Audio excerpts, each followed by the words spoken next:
그래서 모든 상황 속에서도 우리는 하나님 앞에 감사할 수 있는 것입니다. 조건이 있죠. 주님의 말씀이 우리의 심령을 사로잡을 때에 우리는 이 땅에서 참 풍족한 삶, 풍요로운 삶을 살 수 있는 것입니다. 안녕하세요. 이태희 목사입니다. 오늘도 주님의 말씀을 사모하여 나온 여러분들을 주의 사랑으로 사랑하고 축복합니다. 오늘도 우리에게 주실 귀한 은혜의 말씀을 기대하면서 오늘 시편 147편 12절에서 20절까지의 말씀을 세번역 성경으로 읽도록 하겠습니다. 예루살렘아, 주님께 영광을 돌려라. 시온아, 내 하나님을 찬양하여라. 주님이 내 문빗장을 단단히 잠그시고 그 안에 있는 내 자녀에게 복을 내리셨다. 내가 사는 땅에 평화를 주시고 가장 좋은 밀로 만든 음식으로 너를 배불리신다. 주님이 이 땅에 명령만 내리시면 그 말씀이 순식간에 퍼져나간다. 양털 같은 눈을 내리시며 재를 뿌리듯 서리도 내리시며 빵 부스러기 같이 우박을 쏟으시는데 누가 감히 그 추위 앞에 버티어 설 수 있겠느냐. 그러나 주님은 말씀을 보내셔서 그것들을 녹이시고 바람을 불게 하시니 얼음이 녹아서 물이 되어 흐른다. 주님은 말씀을 야곱에게 전하시고 주님의 규례와 법도를 이스라엘에게 알려주신다. 어느 다른 민족에게도 그와 같이 하신 일이 없으시니 그들은 아무도 그 법도를 알지 못한다. 할렐루야. 아멘. 시인은 1절에서부터 하나님을 찬양하는 것이 그 백성들에게 참 아름답고 또 마땅한 일이라고 그렇게 이야기를 하고 있습니다. 실제로 하나님을 찬양하면서 또 하나님께서 주시는 은혜가 무엇인지를 돌아볼 뿐만 아니라 또 하나님께서 허락하여 주신 그 감사와 또 은혜가 풍성하게 우리 가운데 채워지는 것을 경험하게 되는데요. 특히 이사야 43장 21절에 보면 이 백성은 내가 나를 위하여 지었나니 나의 찬송을 부르게 하려 함이라 라고 말씀하고 있습니다. 하나님께서 우리를 지으신 이유가 분명하게 선포되고 있지요. 하나님께 찬송을 부르시도록 우리를 이 땅에 지으셨다라고 선언을 하고 있습니다. 하나님을 찬양하는 것이 우리에게 손해를 끼치는 것이 아니라 오히려 우리의 삶에 도움이 되어지고 또 우리의 삶을 더욱더 풍족하게 하기 때문에 하나님께서 하나님을 찬송하라고 그렇게 요청을 하시는 것입니다. 하나님과의 관계 속에서 우리가 살아갈 때에 또 하나님께서 주신 은혜가 무엇인지를 우리가 생각하면서 그것을 높이며 살아갈 때에 우리는 참으로 복되고 행복한 삶을 살 수 있기 때문인 것이죠. 현실적으로 우리의 삶을 돌아볼 때에 하나님을 찬양하지 못할 이유들을 많이 찾는 경우도 있습니다. 이런 상황 속에서 내가 어떻게 하나님을 찬양할까? 이런 생각이 들 때도 참 많이 있기도 하지요. 그러나 여러분, 우리가 하나님을 찬양할 때에 하나님께서 오히려 우리의 심령 가운데 역사하여 주셔서 우리가 이 땅에 왜 존재하고 있고 또 무엇을 위하여 살아가야 되는지를 더욱더 분명하게 알게 하십니다. 그래서 오늘 우리가 살아가는 그 삶의 환경 가운데 주어지는 어떤 어려움이나 또 아픔이 있다 할지라도 그것들을 주님의 은혜를 힘입어서 믿음의 눈으로 바라보면서 더욱 하나님을 배워갈 수 있는 기회로 우리 가운데 허락해 주실 뿐만 아니라 그 상황 속에서 더 하나님을 높이고 더 하나님을 바라볼 수 있는 믿음의 사람으로 우리를 하나님께서 세워 주신다는 사실을 우리는 하나님을 찬양하는 가운데 더 풍성하게 경험할 수 있을 것입니다. 13절에 보니까 주님께서 내 문빗장을 단단하게 잠그시고 그 안에 있는 내 자녀들에게 복을 내리셨다, 이런 표현을 하고 있습니다. 이것은 이스라엘 백성들이 성전을 짓고 또 성벽을 만든 그 역사적인 일들을 연상시키는데요. 이스라엘 백성들은 바벨론에 완전히 멸망을 당하고 포로로 바벨론에 끌려갑니다. 이 일이 BC 586년에 있었는데요. 이 일이 있은 이후에 바벨론이 페르시아에 멸망을 당합니다. 그리고 이 페르시아의 고레스라고 하는 왕이 이스라엘 백성들을 향해서 고향으로 돌아가 그들에게 성전을 짓도록 허락을 합니다. 곧바로 이스라엘 백성들이 귀환을 해서 예루살렘에서 성전을 다시 짓게 되는데요. 이 성전을 전체적으로 20년 동안 짓게 되는데요. 중간에 여러 가지 방해들이 있어서 16년 정도의 그러한 성전 짓는 것을 중지하는 기간이 있습니다.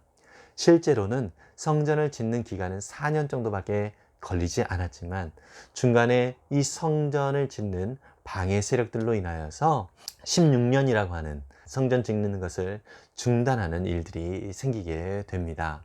이런 역사적인 사실을 잘 알고 있었던 느헤미야는 3차 귀환을 하면서 이스라엘 백성들과 더불어서 이 성벽을 짓게 됩니다. 예루살렘의 성벽을 지을 때에 특별히 정말 많은 준비를 하게 되죠. 느헤미야가 이스라엘 백성들과 함께 성벽을 지을 때에 사실 방해 세력들이 참 많이 있었습니다. 도비야, 산발랏, 게셈 이런 사람들이 중심이 되어서 이스라엘 백성들이 성벽을 짓지 못하도록 그렇게 많은 방해를 하고 있음에도 불구하고 하나님께서는 철저하게 느헤미야를 통하여 하나님의 말씀을 붙들고 그 성벽 재건을 완성을 52일 만에 하도록 하시는 것을 보면서 하나님께서 함께 하시면 이스라엘 백성들 속에서 역사하시고 일하시는 그 하나님의 신실하신 손길을 우리가 경험하고 그 하나님의 은혜를 더 찬양할 수 있게 되는 것입니다. 이 예루살렘 성벽 안에 있는 그 자녀들에게 하나님께서 복을 내리셨다라고 말씀을 하고 계시는데요. 특별히 다음 세대들, 우리 자녀들에게 그러한 은혜를 허락해 주셨다라고 하십니다. 여러분, 하나님의 말씀이 우리 자녀들 가운데 온전히 심겨질 때에 이 자녀들이 참으로 복된 인생을 살아갈 수 있는 것이죠. 혹시 부모들이라면 우리 자녀들이 이 세상에서 물론 성실하게 공부를 열심히 하고 또 좋은 학교를 가는 것, 또 좋은 직장에 취업하는 것 참 좋습니다. 그러나 그 무엇보다도 하나님의 말씀 가운데 굳건히 서는 것이 더욱 우선적으로 필요한 것이죠. 좋은 학교에 가거나 또 좋은 직장에 가거나 또 좋은 스펙을 갖는 것, 이 모든 것들은 사실 하나님의 백성으로서 살아가는 데 있어서 도구로서 사용되어지는 것이지 그것이 우리의 목적이 되어지는 것은 아니죠. 그래서 우리 자녀들이 진리의 말씀 안에 굳건히 서도록 하는 것, 이것이 하나님께서 우리 부모들에게 허락하여 주시는 그 사명인 것이죠. 그래서 우리 자녀들이 주님의 말씀을 붙들고 또 주 안에서 믿음을 가지고 살아가는 삶이 최고의 축복이라는 사실을 온전히 기억하면서 그것을 우리 자녀들을 기르는 데 있어서 최우선순위를 여길 수 있기를 바랍니다. 14절을 보니까 하나님께서는 우리가 사는 땅에 평화를 주시고요. 또 가장 좋은 밀로 좋은 음식을 우리 가운데 만들어 주신다라고 말씀을 하고 있습니다. 하나님은요, 그의 백성들에게 최선의 것으로 최고로 좋은 것으로 채워주시기 위하여 오늘도 역사하시고 일하시는 하나님이십니다. 하나님은 우리에게 최고의 것으로 채워주시려고 오늘도 일하시는 하나님이십니다. 그런데 우리에게 필요한 조건이 있죠. 하나님께 접속이 늘 되어 있어야 하는 것이죠. 요즘 우리 교회의 유초등부 예배는요, 줌이라고 하는 화상회의 프로그램을 통하여서 예배를 드리고 있습니다. 어느 날 우리 아이들에게 온라인으로 드리는 그 예배에 접속할 수 있도록 링크 주소를 보낸 적이 있는데 이 링크 주소가 잘못돼서 아무도 들어오지 않는 것입니다. 그래서 다시 주소를 확인해서 다시 보내서 새롭게 접속을 하도록 그렇게 하니까 한 방에 우리 아이들이 함께 들어오게 된 그런 일들이 있습니다. 바른 주소에 접속할 때에 우리가 함께 하나님 안에서 모여질 수가 있는 것입니다. 하나님께 접속하는 것은 내 방식대로 접속하는 것이 아니라 하나님이 원하시는 뜻이 무엇인지를 늘 우리가 돌아보고 거기에 맞게 우리의 삶을 맞출 때에 진정한 하나님과 접속이 이루어지게 될 것이고요. 그리고 하나님을 통하여서 하나님이 공급하시는 좋은 것들을 우리가 더 풍성히 누리게 될 것입니다. 16절부터 보니까요, 눈, 서리, 우박, 이러한 추위와 연관되는 자연현상들이 나오는 것을 볼 수 있는데요. 여러분, 팔레스타인 지방에서는 상당히 강수량이 적기 때문에 이 눈이나 우박이나 이 서리도요, 농사를 짓는 데 상당히 도움이 되는 그러한 자연현상입니다. 그러나 이것이 그냥 얼은 상태로, 그 추위 상태로 머물러 있으면 농사에 도움이 되는 것이 아니라 오히려 해를 끼치게 되는 것이죠. 따뜻한 바람이 불 때에 농사에 도움이 되는 그러한 자연현상이 되는 것입니다. 오늘 본문의 18절에 보니까요, 하나님께서 말씀을 보내셔서 그 눈, 우박, 서리들을 녹이신다라고 표현을 하고 있습니다. 말씀이 정말 추위로서 해를 끼칠 수 있는 그 자연현상을 오히려 농사에 도움이 되어지는 물로 바꾸는 그러한 역할을 한다라고 비유적으로 표현을 하고 있는데요. 여러분, 우리의 인생에도요, 정말 추위와 같은, 우리의 인생에 해를 끼치는 것과 같은 그러한 일들이 우리의 삶 속에 종종 일어날 수 있습니다. 그렇지만 그러한 추위와 같은 눈, 우박, 서리와 같은 모습들로 인하여서 우리는 추위에 떨 수 있으나 하나님의 진리의 말씀이 우리 가운데 채워지면 그 말씀이 우리의 삶의 추위를 녹여서 우리의 삶을 풍요롭게 하는 그러한 은혜가 될 수 있다는 것입니다. 그래서 모든 상황 속에서도 우리는 하나님 앞에 감사할 수 있는 것입니다. 조건이 있죠. 주님의 말씀이 우리의 심령을 사로잡을 때에 우리는 이 땅에서 참 풍족한 삶, 풍요로운 삶을 살 수 있는 것입니다. 우리 그리스도인들에게는 이 고난의 때가 결국 하나님의 말씀으로 우리 가운데 채워져 있을 때는 하나님의 은혜를 경험하는 놀라운 은혜의 기회가 된다는 것입니다.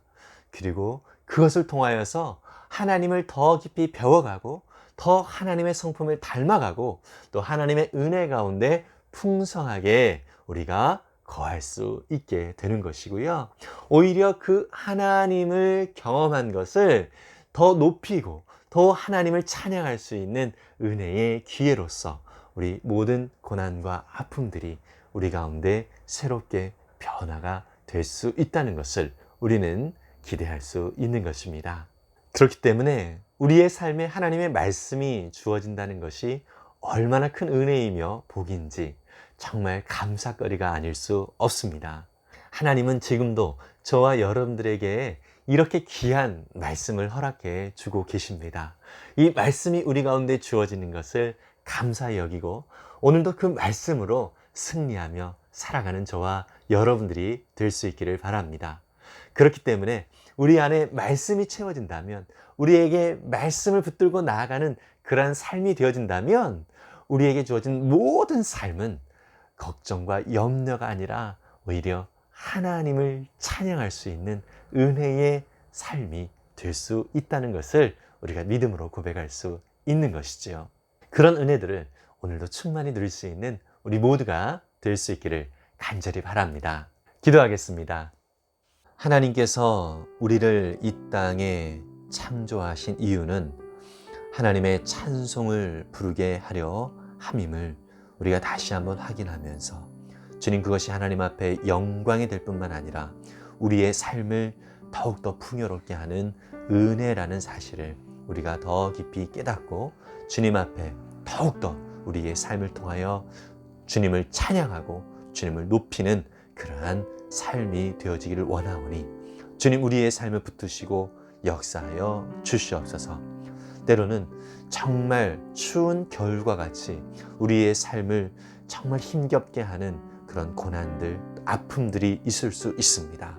그러나 하나님, 주님의 말씀이 주님 우리 가운데 주어질 때에 그 모든 눈과 또 서리와 우박들을 녹이시는 하나님이신 것처럼 하나님의 말씀이 우리 가운데 주어진다면 우리의 모든 삶은 정말 하나님의 은혜 가운데 풍요를 누릴 수 있는 은혜의 삶임을 믿습니다.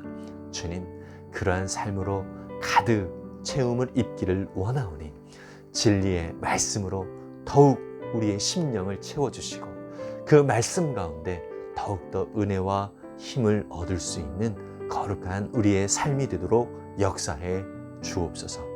주님, 간절히 원하옵기는 지금 혹시 추운 겨울과 같은 그러한 상황을 겪고 있는 믿음의 지체들 있지는 않습니까? 주님 긍휼히 여겨주시고 또 주님 불쌍히 여겨주셔서 하나님 아버지의 위로가 그 가운데 넘치도록 채워 주시옵소서. 정말 그렇게 힘겹고 어려운 추위와 같은 그러한 상황 속에서 하나님의 말씀을 붙들을 때에 하나님이 주시는 참 은혜와 또 열매들을 맺어갈 수 있도록 주님 역사하시고 인도해 주옵소서. 오늘도 우리 가운데 진리의 말씀으로 채우시고 또 우리의 삶을 통하여 영광 받으실 주님의 이름을 찬양합니다. 예수님의 이름으로 기도했습니다. 아멘.